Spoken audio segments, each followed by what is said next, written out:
Hello, welcome to the Gunpla Network. I'm Zeta Kai, and this time we're going to be reviewing this kit, the Bandai 1/72nd scale plastic model kit of the TIE Fighter from, of course, Star Wars. This review is going to be a little bit different. There's a lot less to go over with this kit than your traditional Gunpla kit, so I'm going to try to record kind of a live view of it. So this kit was released in the year 2017, and at the time sold for a suggested yen price of 2,400 yen. Today you're going to spend probably $25 to $30 to buy this kit. And it's a great little kit. We reviewed the TIE Striker, and the TIE Fighter is just continues on in that same vein of very detailed, super great surface detail, high film accuracy, and great solid construction. So this is everything you get in the box. You get the TIE Fighter itself, you get a little silhouette of the TIE Fighter pilot, you get a little action base here, which is part of the Death Star. You get clear parts for the canopy, the front window, you might say, of the cockpit, and the roof part. You get some laser effect parts down here, and you get two different sheets of decals. One are Waterslide decals, and one is regular stickers. I didn't apply any of these basically because I'm lazy. No, I actually want to fully paint this kit into something that more closely resembles what the box looks like. So the box, you definitely get this more deeper color than you do with this gray. This gray is very plain and basic. I wish it was a richer color, but I guess it's as accurate as it can be. So I'm going to wait to apply some of these stickers. Also, quite honestly, these Waterslide decals right here, these ones that are meant to go on to this part, are terrible. I hate to say it, but they're just not great. They don't look good. There's too much going on here to fold them over and make them look really good, and they're not passable to me. I much would rather just get rid of the clear parts and just go with this regular plastic with the holes in it. I think it looks a lot better, and there's a lot more that you can do with it in that form.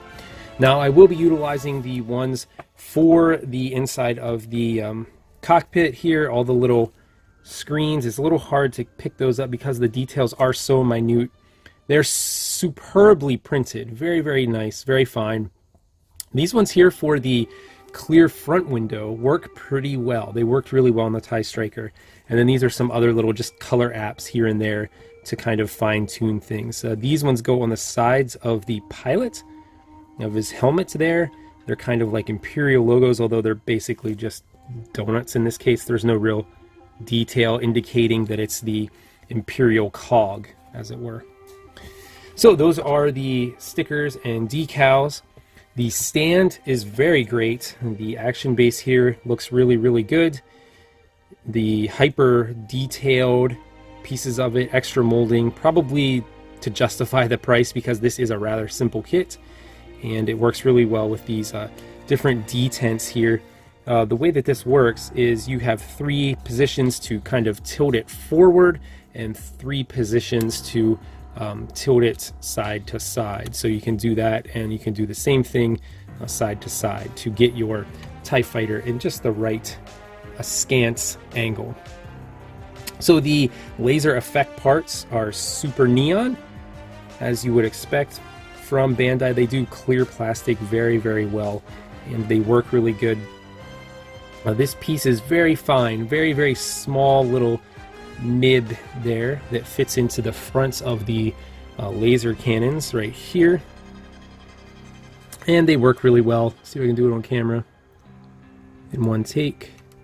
There we go. Be careful doing that. You don't want to bend that at all because they will be kind of destroyed if you do so. Now the neat thing is you can take, if you have a TIE Striker like I do, you could take these laser effect parts and put them on the TIE Striker or probably any other Star Wars model kit and give them multiple laser effect parts. Okay, so let's take a look at some of these details. So it is just detail on top of detail everywhere you look for all of these surface pieces. This part on the bottom is really cool. So this is where the peg attaches for the action base, and you actually get a little cover for this piece. So let me put that on. It goes on there like that. And then the way you can get it off is you can try to like pry it, but it never comes off really well. But you can spin this and like kind of unlock it. And even underneath there, there's more detail, which is really cool. They don't need to do that because it's going to be covered by this hatch piece, but it's nice to have that. If you look inside the cockpit there, you can see a lot of these details. So there's a pilot in there. It's pretty dark. Here's hopefully a better look at it. I should have taken some video before I assembled it, but this doesn't come apart as easily as the TIE Striker does. In fact, it's very difficult to break this kit back down. So this is the best I'm gonna get at showing you what the inside of the cockpit looks like. But there's a lot of detail in there, rest assured, and the little pilot looks great inside. You can see him through the little window here, ready to attack some rebel scum. And the kit itself is very solid. Like, it's just, I mean, there's no moving parts on it other than that hatch I just showed you, and it's pretty durable. These strut pieces here on the sides are pretty interestingly attached. Every once in a while, like, I'll catch this right here, and you can see like the holes there. So I'll catch it and it'll like kind of pull apart and you have to press it back together. But it works pretty good. Anyway, I really like it. And let's do some comparisons, some beauty shots, and we'll talk about it maybe just a little bit more. So here's the TIE Striker, previously reviewed here on the Gunpla Network. The TIE Striker is a bit more striking than the regular TIE Fighter, a lot more angles. I like the TIE Striker a lot more, the design. Let us know down below what your favorite TIE Fighter version is. I think my favorite's the Interceptor, followed by the TIE Striker, and the TIE D, the droid TIE Fighter, not the droid Tri-Fighter. Anyway, here's the real grade RX-78-2. So these would not be in scale with one another.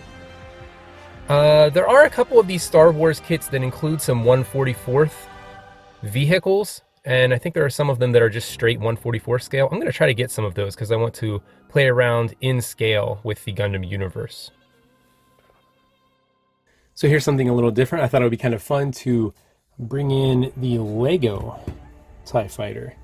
So this is the Lego TIE Fighter. This is one that was released quite a few years ago. It's my son's, actually. I was impressed to see it still intact. Usually they don't survive in their original form for very long, but he really likes the TIE Fighter Lego kit. So I thought it would be cool to kind of showcase the differences between the Lego TIE Fighter and the Bandai model kit TIE Fighter. So who is this kit for? Well, if you like Star Wars and you like model kits, this would be a good one to buy. You can't really not have a TIE Fighter. It's a classic ship from Star Wars. If you're looking for something with a lot of playability, this might not be the kit for you. You might want to look elsewhere in the Star Wars line. This kit doesn't do a lot. It doesn't have a lot of accessories. I think probably at 2,400 yen, it's a little overpriced. I think they're really trying to make up for it with the really sweet action base there and all of the extra water slides. But yeah, I think the price is maybe just a little too high for what it is. But if you appreciate the utilitarian design, if you're one of these TIE Fighter fans, I know there are a ton of people out there who just love TIE Fighter everything, then you definitely need to pick this up. If you're looking for something that you want to like panel wash and paint and do like minute detailing to make a grimy, gritty, lived-in, realistic space vehicle, I think all of these Star Wars model kits are great for that, at least the vehicle ones. And I think the TIE Fighter is exceptionally good for that because of its basic utilitarian design.